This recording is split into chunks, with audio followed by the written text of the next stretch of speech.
ಶಿವಮೊಗ್ಗದಲ್ಲಿ ಅಕಾಲಿಕ ಮಳೆ, ಹಲವು ಅವಾಂತರ. ಹೊಳೆಹೊನ್ನೂರು ವ್ಯಾಪ್ತಿಯಲ್ಲಿ ಮಳೆಗೆ ಭಾರಿ ಹಾನಿಯಾಗಿದೆ.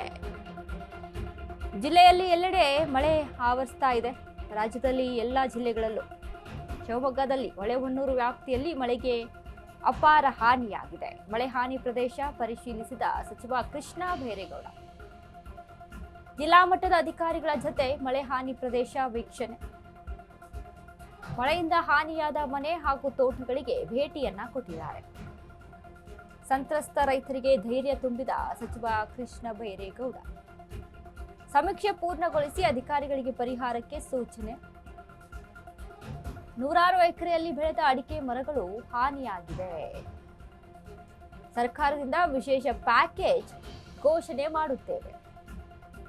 ಸಂತ್ರಸ್ತ ರೈತರಿಗೆ ಧೈರ್ಯ ತುಂಬಿದ ಸಚಿವ ಕೃಷ್ಣ ಬೈರೇಗೌಡ.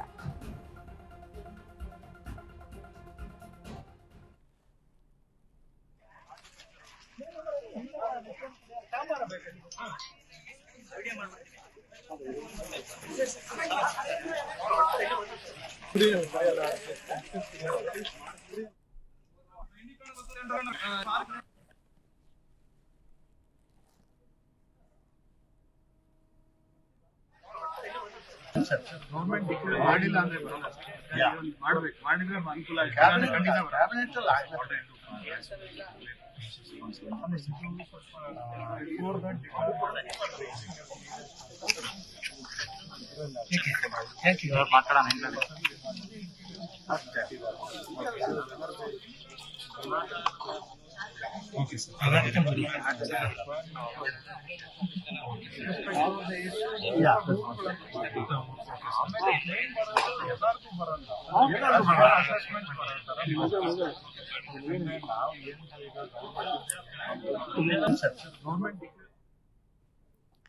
ಈಗಾಗಲೇ ಏನು ಬಿರುಗಾಳಿ ಸಹಿತ ಮಳೆ ಆಯ್ತಲ್ವಾ, ರಾಜ್ಯದಲ್ಲಿ ವಿವಿಧ ಜಿಲ್ಲೆಗಳಲ್ಲಿ ಆಗಿದೆ. ಅದರಲ್ಲೂ ಶಿವಮೊಗ್ಗದ ಸಮೀಪ ನಾವು ಗಮನಿಸ್ತಾ ಇರುವಂಥದ್ದು. ಅಡಿಕೆ ತೋಟದ ವಿಚಾರದಲ್ಲಿ ಮಾತನಾಡೋದಾದ್ರೆ ಸತತ 3 ವರ್ಷದಿಂದ 3-4 ವರ್ಷ ಬೇಕು ಅಡಿಕೆಯಲ್ಲಿ ಇಳುವರಿ ಕಾಣಿಸ್ಕೊಳ್ಬೇಕು ಅಂತ. ಆದರೆ 3-4 ವರ್ಷ ಓನ್ಲಿ ಅಲ್ಲಿ ಇನ್ವೆಸ್ಟ್ಮೆಂಟ್ ಆಗಿರುತ್ತೆ. ಅಡಿಕೆ ಬೆಳೆಗಳಿಗೆ ಗೊಬ್ಬರ ಆಗಿರ್ಬೋದು, ಅದರ ಇನ್ವೆಸ್ಟ್ಮೆಂಟನ್ನು ಮಾಡ್ಕೊಂಡು ರೈತರು ಬೆಳೆ ಇಳುವರಿ ಬರುತ್ತೆ.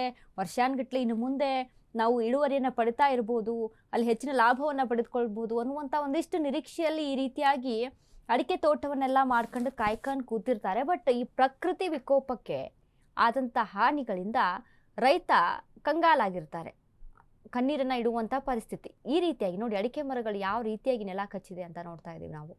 ಇನ್ನೇನು ಹೊಂಬಾಳೆ ಬಿಡಬೇಕು, ಇಳುವರಿ ಬರಬೇಕು, ಬಟ್ ಅಲ್ಲಿ ಕೈಗೆ ಬಂತು ಬಾಯಿಗೆ ಬರಲ್ಲ ಅಂತಾರಲ್ಲ, ಆ ರೀತಿಯಾಗಿ ಆಗಿಬಿಟ್ಟಿದೆ.